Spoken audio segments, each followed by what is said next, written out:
जी जनाब, moving forward एक बड़ा ज़बरदस्त जो है फीचर, जब हम लोगों ने बात की थी एक्स लुकअप की, तो हमने कहा था कि इसमें 3-4 हमारे पास ऑप्शनल आर्ग्यूमेंट्स भी हैं। तो अब हम उन आर्ग्यूमेंट्स की बात करते हैं कि उनसे हमें क्या बेनिफिट्स हासिल होते हैं। तो पॉइंट नंबर 5 मैंने यहाँ पे लिखा है कि error handling is not included in function of V lookup. ठीक है, यानी कि फ़र्ज़ करें कि अगर आप एक वैल्यू सर्च करें और आपको नहीं मिलती तो आपको एरर आ जाता था वी लुकअप के अंदर। कैसे आता था ज़रा मैं आपको बताता हूँ। हम लोग अगर वी लुकअप लगाते हैं तो वी लुकअप के लिए लुकअप अरेंजमेंट हमारे पास यहाँ पे लुकअप वैल्यू है, और उसके बाद हमारे पास ये लुकअप अरे है, इसके बाद मैं कोमा 3 और इसके बाद फॉल्स लिखता हूँ। अच्छा, एक चीज़ यहाँ पे याद रखिएगा कि फॉल्स और ट्रू भी लिखा जा सकता है या इसको खाली भी छोड़ा जा सकता है वी लुकअप के अंदर, यानी कि अगर मैं कुछ भी ना लिखूँगा तो सिस्टम इसको फॉल्स वैल्यू ही अज्यूम करता है। तो यहाँ पे जनाब हार्श भाई जो हैं ये इधर मौजूद हैं। लेकिन फॉर एग्जांपल अगर मैं कहता हूँ कि जनाब मेरे पास ये एम्प्लॉई आईडी है, तो एरर आता था नॉट अवेलेबल नॉट एप्लीकेबल का।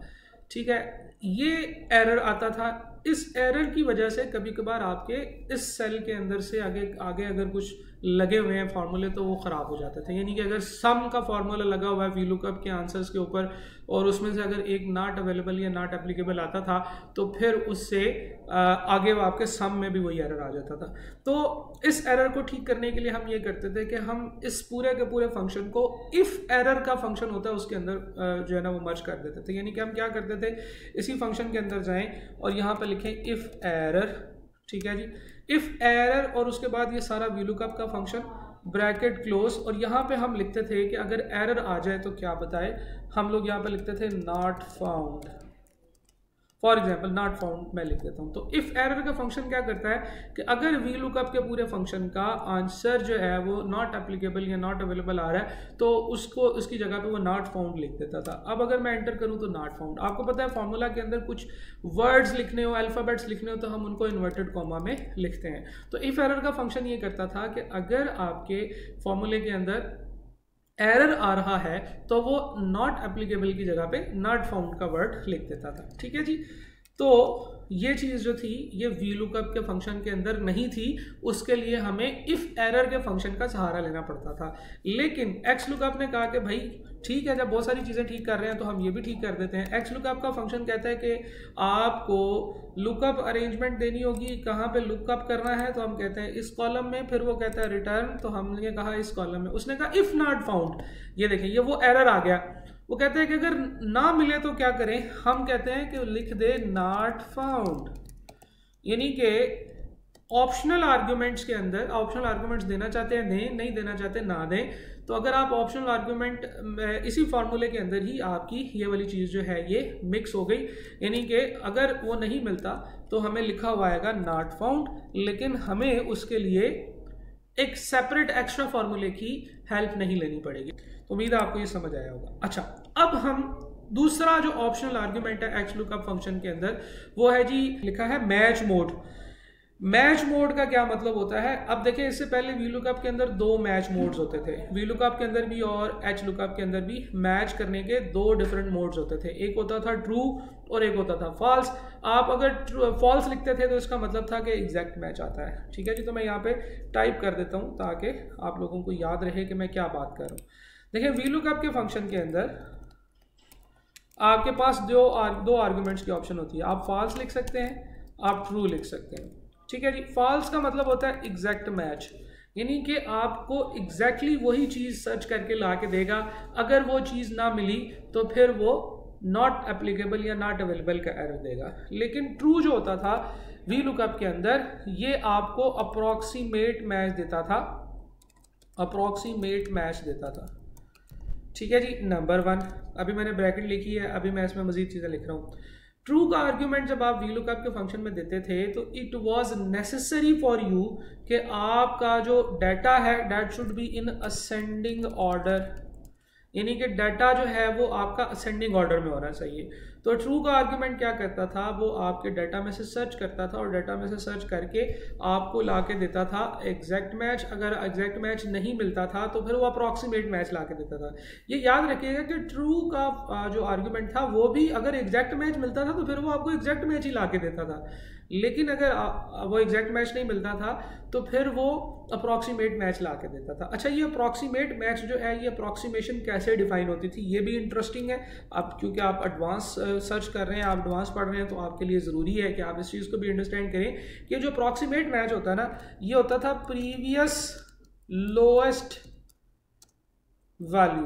देखें, आपके पास एक डाटा सेट है 34 और एक है 36 and you are looking for 35, तो आपको 35 की जगह पे फिर 34 का आंसर वो बता देता था, 36 का आंसर नहीं बताता था। तो अप्रॉक्सीमेट मैच का मतलब है इमीडिएटली प्रीवियस लोअर वैल्यू जो थी उसका वो आंसर लाकर देता था। ये तो था वी लुकअप का फंक्शन, ठीक है जी। लेकिन एक्स लुकअप के अंदर उसने आपको और भी थोड़ी सी जो है ना वो फ्लेक्सिबिलिटीज दी हैं।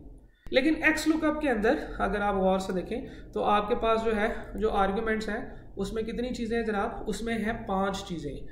अगर आप 0 लिखेंगे तो इसका मतलब है एग्जैक्ट मैच, ठीक है। अगर आप -1 लिखेंगे, अगर आप -1 लिखेंगे तो इसका मतलब है एग्जैक्ट मैच और नेक्स्ट स्मॉलर वैल्यू, ठीक है। यानी कि वही जो ट्रू काम करता है ना वो -1 से होगा एक्स लुकअप के अंदर, जो वी लुकअप में ट्रू आर्गुमेंट काम करता है। लेकिन अगर आप एग्जैक्ट मैच और नेक्स्ट लार्जर आइटम चाहते हैं तो फिर आप क्या करेंगे, आप 1 लिखेंगे, ठीक है। अभी हम लोग सिर्फ पहले 3 को समझेंगे। 0 का मतलब है एग्जैक्ट मैच, वो तो ईजी है, उसमें कोई प्रॉब्लम नहीं है।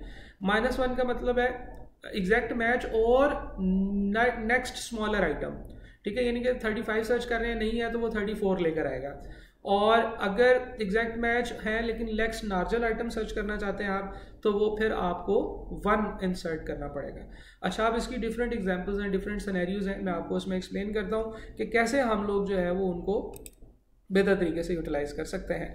तो सबसे पहले तो हम लोग ज़रा वी लुकअप के आर्गूमेंट को समझते हैं। इसके लिए मैंने एग्जाम्पल बनाई है, कुछ डेट्स हैं और करेंसी की कन्वर्जन के रेट्स हैं। मुझे करेंसी की कन्वर्जन का रेट चाहिए किसी एक खास डेट का, ठीक है जी, और उस डेट के ऊपर मैं चाहता हूँ कि मुझे करेंसी कन्वर्जन का रेट मिल जाए। लेकिन आपको पता है कि करेंसी कन्वर्जन जो है वो मार्केट से मिलती है और मार्केट जो है वो हफ्ते में 5 दिन चलती है, सैटरडे और संडे उसकी छुट्टी होती है। तो हमारे पास सिर्फ सैटरडे और संडे के रेट्स नहीं होंगे, बाकी दिनों के रेट्स मौजूद होंगे। जैसे हम मंडे से शुरू करते हैं, मंडे 6 नवंबर 2017 का रेट मौजूद है, ट्यूसडे, वेडनेसडे, थर्सडे, फ्राइडे, लेकिन सैटरडे और संडे का रेट मौजूद नहीं है, ठीक है जी। तो वी लुकअप का फंक्शन क्या करता है, मैं उसे कहता हूँ कि वी लुकअप वो कहता है जी क्या सर्च करना है, मैं कहता हूँ जी इस सेल में जो डेट लिखी हुई है उस डेट के अगेंस्ट ये हमारी टेबल है और इसमें मुझे सेकंड जो है वो आर्गुमेंट चाहिए, यानी कि सेकंड कॉलम से वैल्यू चाहिए और ट्रू चाहिए कि फॉल्स चाहिए। मैं कहता हूँ जी सबसे पहले मैं देखता हूँ जी फॉल्स, ठीक है जी।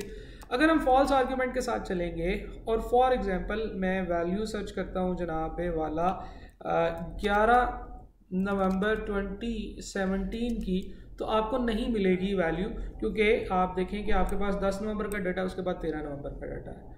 अच्छा, लेकिन अगर मैं 13 नवंबर का ढूंढूं, 13 नवंबर का, तो वो मुझे 13 नवंबर का वैल्यू आंसर बता रहा है 0.7598, ठीक है। ये मुझे 13 नवंबर में नजर आएगी, 13 नवंबर की तरह ये रहा, ठीक है। क्यों ना काम करें, बजाय इसके कि हम लोग हर दफ़ा इधर जाके चेक करें, मैं इस सेल को सिलेक्ट कर रहा हूँ, फिर मैंने कंट्रोल का बटन प्रेस करके रखा हुआ और मैं ये पूरी की पूरी कॉलम को क्लिक करके सिलेक्ट कर रहा हूँ और मैं यहाँ पे एक कंडीशनल फॉर्मेटिंग लगा देता हूँ, ठीक है जी। तो कि डुप्लीकेट वैल्यूज़ हों तो वो मुझे बता दे, रेड फाइंड कर दे, ठीक है। यानी कि मुझे ना यहाँ से जाके ना टेबल से देखना नहीं पड़ेगा गौर से, मुझे पता चल जाएगा कि इसने लुकअप ने कौन सी वैल्यू यहाँ से सर्च की है। तो ये डुप्लीकेट फंक्शन जो कंडीशनल फॉर्मेटिंग है इसकी भी हमने एक छोटी सी प्रैक्टिस की है। लेट्स सपोज कि मेरे पास जो डेट है दैट इज़ फॉर एग्जाम्पल 12 नवंबर 2017, तो 12 तारीख का क्या रिजल्ट है, 12 तारीख का कोई रिजल्ट नहीं है, देखें मुझे कुछ भी ला के नहीं दे रहा। ये था जी फॉल्स आर्ग्यूमेंट के साथ। लेकिन ट्रू आर्ग्यूमेंट के साथ क्या होगा, तो मैं ये करता हूँ कि मैं यही फार्मूला F2 प्रेस करूँगा तो ये फार्मूला ओपन होगा, इसको सारे को कंट्रोल शिफ्ट राइट एरो से मैं सेलेक्ट करके कंट्रोल C कर लेता हूँ और इधर ला के F2 प्रेस करके कंट्रोल V करता हूँ। तो ऐसे में फार्मूला ऊपर से एज इट इज़ नीचे कॉपी होता है। अगर मैं सेल को कॉपी करके पेस्ट करता हूँ तो आपको पता है कि वो फार्मूले जो हैं वो अब उनके साथ साथ उनके आर्ग्यूमेंट्स भी कॉपी पेस्ट होते हैं, यानी कि उसमें रिलेटिव रेफरेंस का आपको पता है कि मामला होता है। अच्छा चलें, मैं इसको ऊपर से नीचे कॉपी करके यहाँ पे पेस्ट करता हूँ तो आप देखेंगे कि उसने ये वाले सेल के साथ लगा हुआ और ये सारा इधर आ रहा है। तो मैं फॉल्स की जगह पे यहाँ पे लिख देता हूँ ट्रू। अब हम ज़रा सर्च करने लगे हैं कि वीलुकअप के साथ ट्रू में क्या होता है। तो ट्रू भाई जो है, अगर आपको फॉर एग्जांपल 10 नवंबर 2017 की कन्वर्जन वैल्यू सर्च करनी है तो बिल्कुल आपको ला के दे रहा है। अच्छा, यहाँ पे भी ऐसा करते हैं कि मैं इसको क्लिक करके सिलेक्ट करता हूँ, इसको सिलेक्ट करते हैं और हम यहाँ पे भी कंडीशनल फॉर्मेटिंग लगा देते हैं डुप्लीकेट वैल्यूज़ की, highlight cells which are duplicate values, और यहाँ पे मैं इसको ये कर देता हूँ ताकि मुझे कलर में फ़र्क जो है वो समझ आए। अब ज़रा गौर से देखें जी, 10 नवंबर था, आर्ग्यूमेंट क्या था? ट्रू। ट्रू आर्ग्यूमेंट क्या करता है? एग्जैक्ट मैच लेकर आएगा। अगर उसको वैल्यू मिली तो वो एग्जैक्ट मैच लेकर आ रहा है। लेकिन जैसे ही मैं 11 नवंबर करता हूं तो वो फिर भी मुझे कुछ वैल्यू ला के दे रहा है। कौन सी वैल्यू ला के दे रहा है? 10 नवंबर की। अगर मैं 12 नवंबर लिखता हूं तो भी मुझे वो कौन सी वैल्यू ला के दे रहा है? जो 10 नवंबर के आगे लिखी हुई है। तो वीलुकअप के फंक्शन के अंदर जो दूसरा जो ट्रू का आर्ग्यूमेंट हम दे सकते हैं वो उससे वो हमें हमेशा लोएस्ट वैल्यू ला के देता था। फर्स्ट करें कि हमें यहाँ पे हाईएस्ट वैल्यू चाहिए, तो वो तो हमारे पास अवेलेबल ही नहीं है, तो क्या करें? तो हम कुछ नहीं कर सकते थे, लेकिन एक्स लुकअप के आने के बाद हम बहुत कुछ कर सकते हैं। ठीक है। अच्छा, दूसरी चीज़ ये देखिएगा कि यहाँ पे एक प्रॉब्लम ये भी थी कि हमें वीलुकअप के अंदर डाटा को असेंडिंग ऑर्डर में लाजमी तौर पर रखना पड़ता था, क्योंकि वो ऊपर से शुरू करता था। जहाँ पे उसको जो आपकी लुकअप वैल्यू है उससे बड़ी वैल्यू नज़र आती थी वो रुक जाता था, वो नीचे जाता ही नहीं था। इसके लिए हमें डाटा को हमेशा जो है वो असेंडिंग ऑर्डर में रखना पड़ता था, तो डाटा को ऑर्डराइज भी करना पड़ता था। कुछ जगहों पे जब नया नया डाटा नीचे लोड हो रहा होता है तो उसको ऑर्डर करने से उस डाटा की और बहुत सारी चीज़ें ख़राब हो जाती थी। इसलिए डाटा को ट्रू आर्ग्यूमेंट के साथ जब हम लोगों ने ऑर्डर करना होता था ना तो प्रॉब्लम होती थी। लेकिन अब उससे क्या प्रॉब्लम है ये देखें। फर्स्ट करें कि ये वैल्यू हमारे डाटा सेट में मौजूद है लेकिन नीचे है, तो वो क्या कर रहा है भाई? हालांकि 12 नवंबर जो थी अवेलेबल थी लेकिन वो हमें नहीं देगा। बल्कि इवन अगर हम बात करें नीचे क्या लेकर गए 10 नवंबर, तो हम 10 नवंबर की अगर बात करें तो 10 नवंबर हमारे डाटा में एग्जैक्टली अवेलेबल है। कहाँ पे है? ये नीचे है 0.5245 की। लेकिन भाई साहब वीलुकअप का ट्रू आर्ग्यूमेंट तो हमें 10 नवंबर की वैल्यू दे ही नहीं रहा, क्योंकि वो यहाँ से ऊपर से सर्च करेगा, नीचे जाते जाते जाते जाते जाते जहाँ पे उसको अपनी लुकअप वैल्यू से बड़ी वैल्यू नजर आएगी वो ब्रेक लगा देगा, वो कहेगा आगे नहीं जाना, वो वहीं से उससे पीछे वाली वैल्यू का आंसर आपको ला के दे रहा है। तो वीलुकअप के फंक्शन में ये टेक्निकल प्रॉब्लम भी होती थी। अभी टेक्निकल प्रॉब्लम्स आपको मैं इसलिए समझा रहा हूँ कि ये ही आपको आपके डाटा के अंदर छोटी छोटी गलतियों से बचाएगी। क्योंकि जब आप 1 लाख रोज़ के ऊपर काम कर रहे हैं या 10,000 रोज़ के ऊपर काम कर रहे हैं और आप को फ़ौरन सेंस नहीं हो रहा, तो ये छोटी छोटी गलतियाँ, ट्रू आर्ग्यूमेंट की लिमिटेशंस अगर आप वहाँ पे कर देंगे तो आपकी रिपोर्ट्स गलत बनेंगी और आपको पता भी नहीं चलेगा कि आप गलत रिपोर्टिंग करी जा रहे हैं। तो जनाब ये 2 वीलुकअप की प्रॉब्लम्स थी। तो फिर आया हीरो ने कहा भाई टेंशन ही कोई नहीं है, जहाँ पे मर्जी डाटा हो, जैसा मर्जी डाटा हो, आपको छोटा वैल्यू चाहिए, बड़ी वैल्यू चाहिए, एग्जैक्ट वैल्यू चाहिए, आपका भाई हाजिर है। ठीक है जी। उसने कहा, मैंने कहा जी एक्स लुकअप ने कहा कि क्या वैल्यू सर्च करनी है? मैंने कहा जो तुम्हारे बाजू में लिखी है जहाँ पे जो डेटा है उसको सर्च कर लो। उसने कहा लुकअप अरे, मैंने कहा कॉलम ए के अंदर सर्च कर लो। उसने कहा रिटर्न अरे, मैंने कहा कॉलम बी से रिटर्न करके ला दो। उसने कहा अगर ना मिली तो क्या लिखूं, यानी कि इफ़ नॉट फाउंड, तो मैंने कहा लिख दो नहीं है। ठीक है, उर्दू में भी लिख सकते हैं। फिर उसने कहा कि बताओ सर्च कैसे करनी है? एग्जैक्ट मैच के लिए मुझे यहाँ पे लिखना है 0 ब्रैकेट क्लोज। तो अगर मैं फॉर एग्जांपल 10 नवंबर 2017 की बात करूंगा तो आप देखें कि उसने मुझे 0.5244 ला कर दिया है, जो कि ये नीचे लिखा हुआ है। एग्जैक्ट मैच में तो ऐसे ही करता है वो कि वो एंड तक सर्च करता है। लेकिन अगर एग्जैक्ट मैच की बजाय मैं उसे कहूँ कि भाई नहीं यार, मुझे जो है ना वो तुम नेक्स्ट स्मॉलर आइटम ला के दो, यानी कि -1, तो वो मुझे नेक्स्ट स्मॉलर आइटम जो है वो लाकर नहीं दे रहा। वो कहता है कि भाई ये डाटा वैल्यू तुम्हारे पास है, यानी कि वो वीलुकअप की तरह यहाँ पे आके रुक नहीं गया, एक्स लुकअप नीचे एंड तक गया है और उसने एंड पे जाके देखा है तो उसको एग्जैक्ट मैच मिला है। क्योंकि अगर हम लोग इसी आर्ग्यूमेंट की दोबारा से बात करें -1 की, तो -1 की वर्डिंग को अगर आप गौर से पढ़ें तो उसने कहा है एग्जैक्ट मैच और नेक्स्ट स्मॉलर आइटम, तो वो पूरे डाटा सेट में एग्जैक्ट मैच सर्च करेगा। अगर मिल गया तो ठीक, नहीं तो फिर उससे पीछे वाले का स्मॉलर आइटम लेकर आएगा। अच्छा जी, लेट्स सपोज कि मैं कहता हूँ कि ये वाला डाटा हमारे पास मौजूद ही नहीं है, तो फिर क्या लेकर आना चाहिए? फिर उसको ये 0.211 ये देखें उसने ला के दिया हुआ है हमें। ठीक है, मैं काम करता हूँ, जो पुराने हमने कंडीशनल फॉर्मेटिंग लगाई थी वो हम लोग जो है ना वो सारी कंडीशनल फॉर्मेटिंग ख़त्म कर देते हैं और इसको सेल को सिलेक्ट करते हैं और इधर से बी का पूरा कॉलम सेलेक्ट करके कंडीशनल फॉर्मेटिंग लगा देते हैं। डुप्लीकेट वैल्यू सर्च करेंगे, ओके करेंगे। फास्ट इसलिए कर रहा हूँ कि आप लोगों को आता है, अगर किसी को नहीं आता थोड़ा पॉज करके चेक कर ले और इसको फॉलो करें। ठीक है, अच्छा जी, अब देखें 10 नवंबर मैं सर्च कर रहा था, 10 नवंबर मुझे नहीं मिला तो उसने मुझे 9 नवंबर का डाटा ला कर दिया है, जो कि VLOOKUP का फंक्शन भी करता था। लेकिन VLOOKUP के फंक्शन में एक प्रॉब्लम ये थी कि अगर 10 नवंबर 9 से आगे ना हुआ, कहीं नीचे हुआ, तो फिर वो भाई साहब लेट जाएंगे, वो कहेंगे है ही नहीं 10 नवंबर। इसी तरह से असल मज़ा आपको आएगा यहाँ पे, जब हम लोग -1 की जगह +1 या खाली 1 लिखेंगे तो वो जनाबे वाला मुझे 10 तारीख से अगला यानी कि मंडे के दिन का रेट ला के दे रहा है। तो XLOOKUP के फंक्शन के अंदर आपको वैल्यू सर्च करने के 4-5 ऑप्शंस मिलती हैं। 3 हमने डिस्कस कर ली हैं। 0 लिखेंगे तो एग्जैक्ट मैच होगा, which is just like false argument of VLOOKUP।